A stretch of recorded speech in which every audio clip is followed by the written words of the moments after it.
شکریہ امجد پہلے تو میں آپ کو یہ بتاؤں، پتہ نہیں مجھے کیوں لوگ کہتے ہیں کہ جی آپ فکر نہ کریں. میں فکر نہیں، میں اللہ کا شکر کر رہا ہوں کہ اللہ نے میری پارٹی کا صفایا کیا ہے منافقین سے. میں آپ کو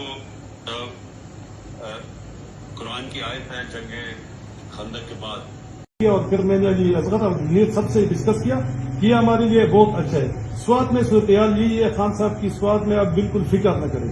الحمدللہ سارے حلقے ہمارے ٹھیک ٹھاک ہے.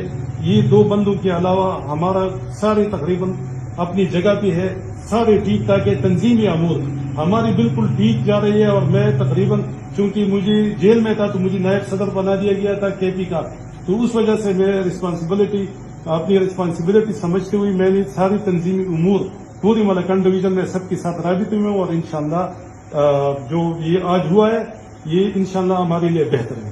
شکریہ. امجد پہلے تو میں آپ کو یہ بتاؤں، پتہ نہیں مجھے کیوں لوگ کہتے ہیں کہ جی آپ فکر نہ کریں.